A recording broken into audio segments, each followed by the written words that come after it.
And also you are part today of the inauguration of a new ministry. God is branching us out and allowing us to open the doors to a new ministry. So you are here today to be privy. You are the beginning of being privileged of this time that we are here today to celebrate the inauguration of the new ministry. And it is coming as a result of our apostle laboring before God in prayer, speaking to the Lord, and the Lord impressing upon our heart. Word artists, lyrical giants, prolific in their speech, spouting mad science, doing verbal stunts, playing no games, craftsmen of mind capture, dazzling your brain. Artisans of the language, expounding on the truth. They're stunning while they're gunning, spitting mad like vermouth. Breaking mics, setting the stage ablaze, reverberating acoustics, splitting PAs. Essayists, orators, scribblers, creators, spoken word artists, mad crazy originators. Not anything new or different from the rip. God, the master spoken word artist, not chaos on his hip. He stepped out on the stage of nothingness with an audience of none. Spoke worlds into existence with a sentence, he placed the sun. Formed galaxies with syntax, formed planets with sentence structure, and with a word spun earth in its orbit, can you absorb it? And if that wasn't enough mind-boggling stuff, he created you and said, simply speak, and I will do. Whatever you ask the Father in my name, that will I give. From the words of your own mouth you may live. So, apostle, spoken word artists, create, for your canvas awaits. The spoken word lyrical box, open your lyrical box, use the knife. The sword of the Spirit, speak and activate. By engaging your lips, you create, for you are a spoken word artist. Apostle Jackson, I just want to say thank you. And truly, if I were Spanish, I'd say muchas gracias. And if I were French, I'd say merci beaucoup. And if I were Haitian, I'd say merci beaucoup, a la pie. And if I were Japanese, I'd say ergota. And if I were Russian, I'd say pasibo. And if I were Dutch, I'd say derian. And if I were saying thank you from the Chinese, I'd say unge. And if I were saying thank you from the Swatsana, I'd say anjite. And if I were saying thank you, if I were saying thank you from the Swahilian nation, I'd say kumse dene.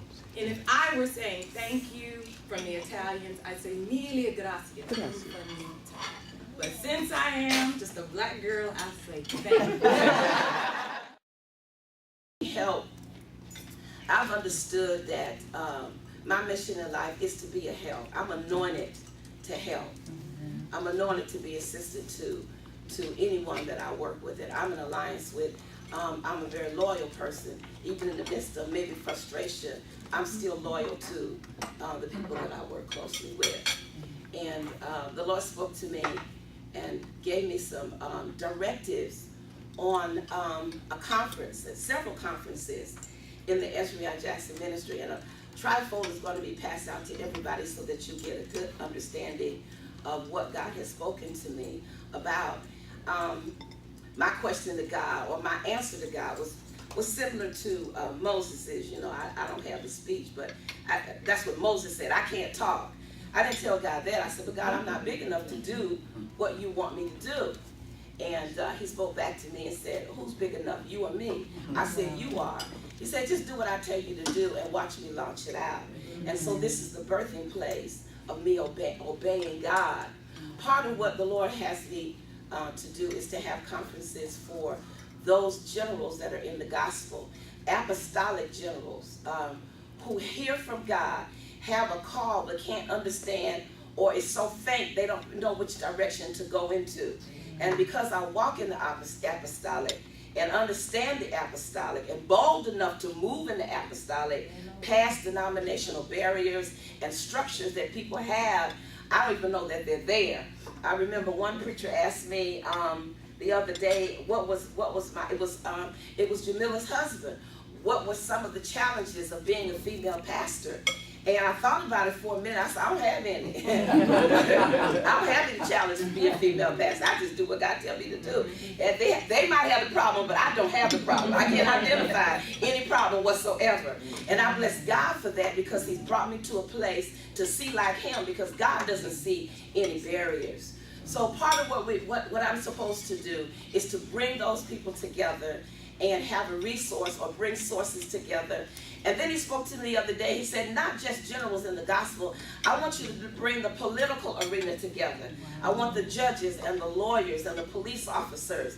He said, I want professional people to be imparted what it is that I'm saying to them in these last and evil days. Now, old folks used to say that, but I don't know if you recognize the signs of the time.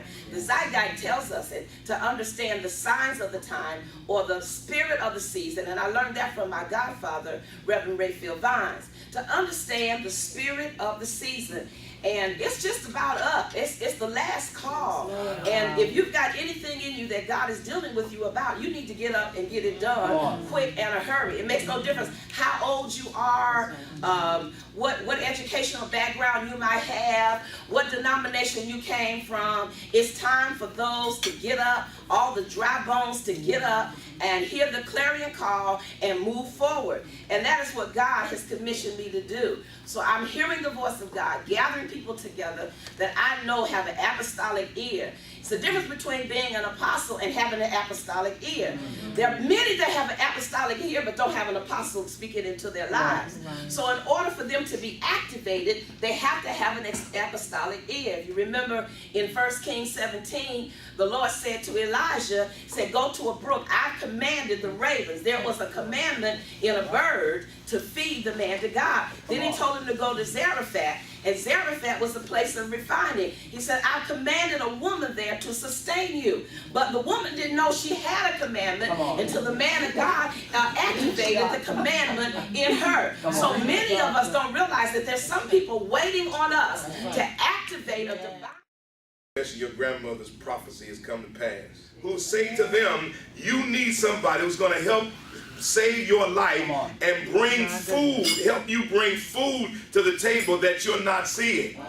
Especially in this generation where we are growing up children who do not have fathers. And because they don't have fathers, they cannot listen very well to men giving them directions. And so a mother has to help them appreciate who their fathers are. Feel the shift. You can feel the shift in the city. Glory to God. It doesn't happen often in this city. Very few shifts occur here spiritually. Things hover, but they never can descend and shift. But something is shifting in this city today as a result not of the meeting, but of your obedience. Closed, I see it. It's closed gates and iron doors, north, south, east, and west, that prevents true prophetic and apostolic ministry from being able to affect this city and the surrounding areas. And 10 cities around this area that literally lock out true prophetic and apostolic ministry. But because of your obedience, there's a shifting now. The shifting is not at the doors. The shifting is an undercurrent. And because it's moving underneath the ground. It's not here. It's right here. It's moving underneath the ground. And what's going to happen, you're going to start feeling this. And this is going to cause the iron doors and the ancient gates to break.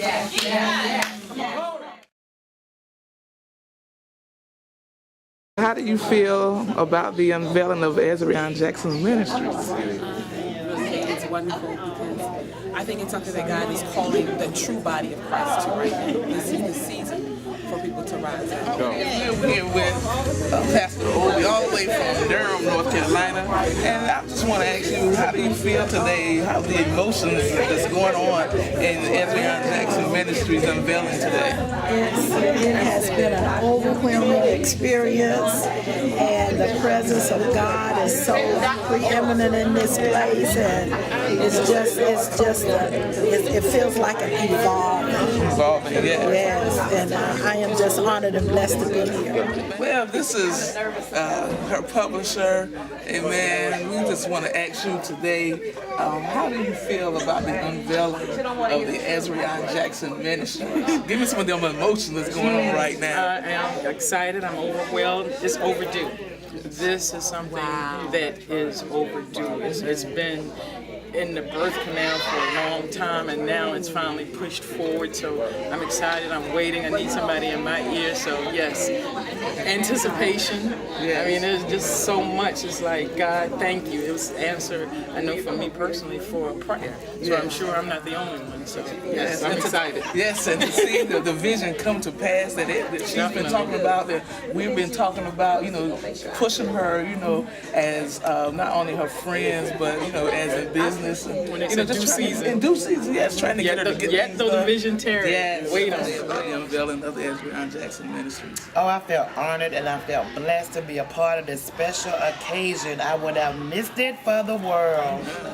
Okay, Dr. Johnson, yes ma'am, we're just so glad to have you today at the unveiling of the Ezreaonne Jackson Ministry. I know you just come from Hampton area, the Norfolk area. You're already a busy woman, but you came and caught the end part, but hey, you got in on the good stuff. That's right. So how do you feel about the unveiling of the Ezreaonne Jackson Ministries on today? Oh, I believe it's an awesome move of God. To encourage those who have been called by God to do a job for Him, to give them that backbone, that encouragement to step out and do that. Yes. They've been called to do that. Amen. So I think it's a good thing. Thank you. And I'm on board with what she's trying to do and hope to give her my prayers and support. How you doing, Apostle Brooks? Great. We're just so happy to have you today. I just want to get some of those emotions that's going on right now. I know there's a lot of different emotions in the room going on for this the unveiling of the Ezreaonne Jackson Ministries. So can you just share with us a brief moment of what's going on with you right now? Definitely. To me, it was just speaking purpose and agreement with everything God has been just kind of whispering to me. And I've been thinking about her for like the past month, and you know, with having a connection with her previously, it's amazing how God will reconnect relationships. But the Lord had been dealing with me on connecting with her as training me in this next move and the placement that I have. So I know that she's a wonderful trainer. We're actually using her new book as part of our ministerial training for our new leaders. That's great. You know, I'm looking forward to this. This is what Richmond needs. Yes, and so it was actually twofold. Not only unveiling for her, but also an unveiling for yourself. Definitely. Amen.